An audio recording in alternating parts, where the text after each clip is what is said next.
pais amados, neste dia nós vamos continuar nossa meditação no capítulo 26 de Mateus.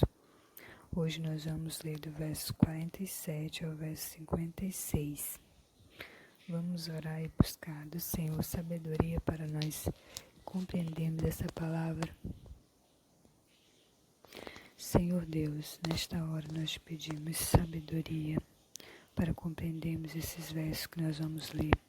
Te pedimos inspiração do Teu Espírito Santo para que possamos discernir o que o Senhor quer nos comunicar, Senhor, através dessa palavra. Guarda-la no nosso coração para não pecar contra Ti. Ajuda-nos a compreender cada dia mais e mais essa palavra e sermos fortalecidos por ela. Em nome de Jesus é o que nós pedimos e te agradecemos. Amém. O título dos versos que nós vamos ler diz assim: Jesus é preso. Verso 47.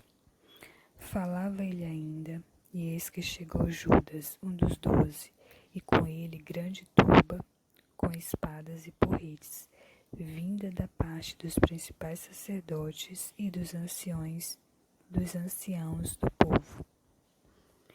Ora, o traidor lhes tinha dado este sinal: aquele a quem eu beijar é esse, prendei-o.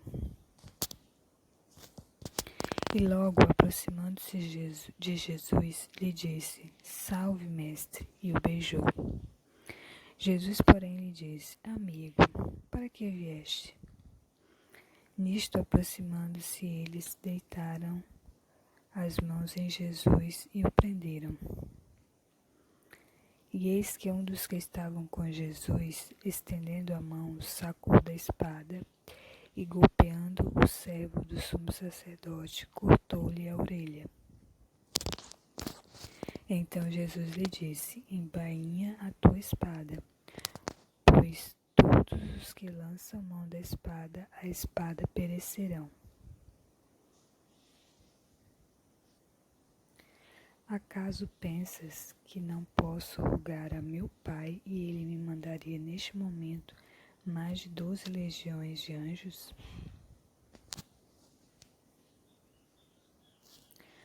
Como, pois, se cumpririam as Escrituras, segundo as quais assim deve suceder? Naquele momento disse Jesus às multidões: Saístes com espadas e porretes para prender-me, como a um salteador? Todos os dias no templo eu me assentava convosco, ensinando, e não me prendestes.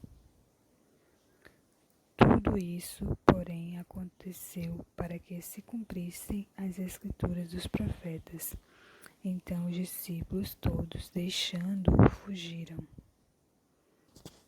O primeiro comentário que eu gostaria de fazer aqui com vocês é um comentário que está na parte do estudo da minha Bíblia, que fala que Jesus teve uma calma muito grande nesse momento. Um momento que, com certeza, era um momento angustiante, mas pelas Escrituras, pelo que nós acabamos de ver aqui, Jesus estava calmo.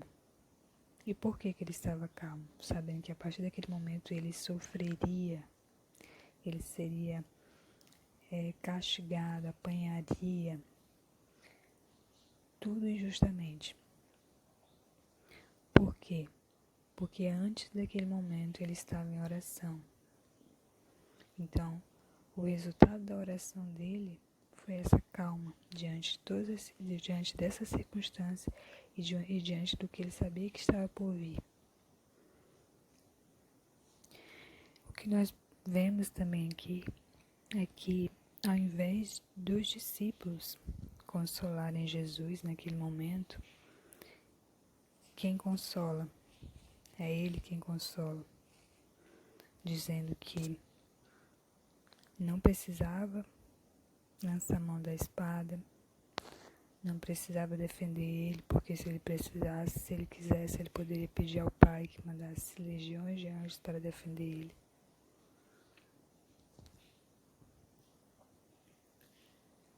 E tudo isso, por quê? Porque Cristo queria cumprir exatamente o que dizia as Escrituras.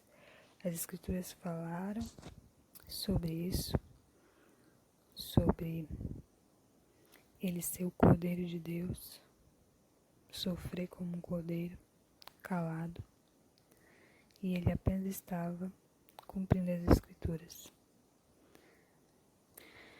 Alguns pregadores, teólogos contam que Judas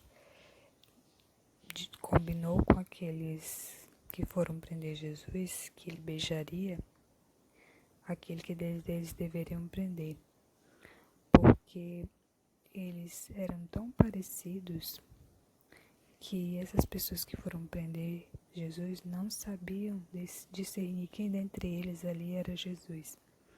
Então ele combinou dessa forma, porque se eles soubessem, não necessariamente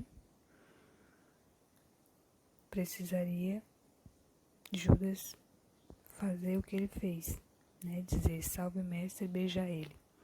Simplesmente poderia levá-los até onde Jesus estava, porque ele, como discípulo de Jesus, sabia onde Jesus estava. Como eles eram um grupo, Jesus, com certeza, antes de ter ido ali para o jardim orar, deve ter dito para os outros, e Judas, sabendo, foi buscar aqueles que ele já tinha combinado lá atrás que entregaria Jesus.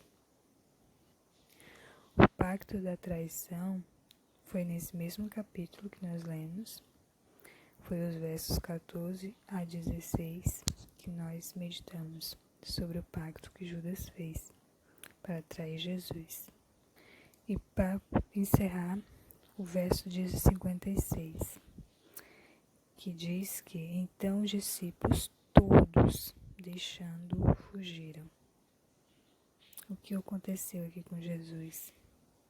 Solidão. Solidão quando ele mais precisava. Todos aqueles homens que caminharam com Jesus durante o ministério dele foram covardes. Covardes o abandonaram, com medo de serem presos também. Até mesmo Pedro, que disse que amava Jesus, que não deixaria ele por nada, o abandonou.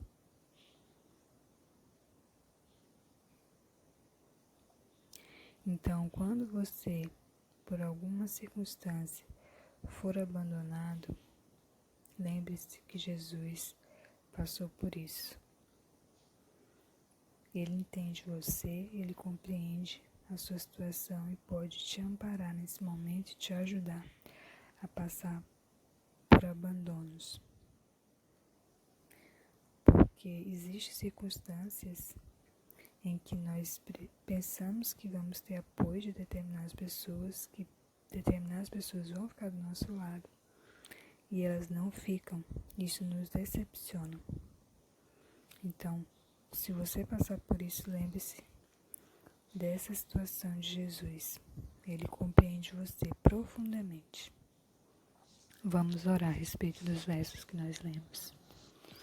Meu Senhor, meu Mestre, ajuda-nos a ter a tua calma diante das situações complicadas da vida. Ajuda-nos a ter sempre em mente que todas as coisas cooperam para o nosso bem e que o Pai Celeste deve sempre fazer a vontade dele na nossa vida, pois a vontade dele é perfeita, boa e agradável, e somente ele sabe o futuro e o porquê de todas as coisas. Nos ajuda a lembrar de ti, Jesus. Se em algum momento formos abandonados, que possamos lembrar de ti, que o Senhor também foi abandonado e que o Senhor nos compreende. Em nome de Jesus é o que nós oramos, pedimos e agradecemos. Amém. Medite nesses versos e entregue ao Senhor esses minutos de meditação, como a sua oferta de gratidão a Ele.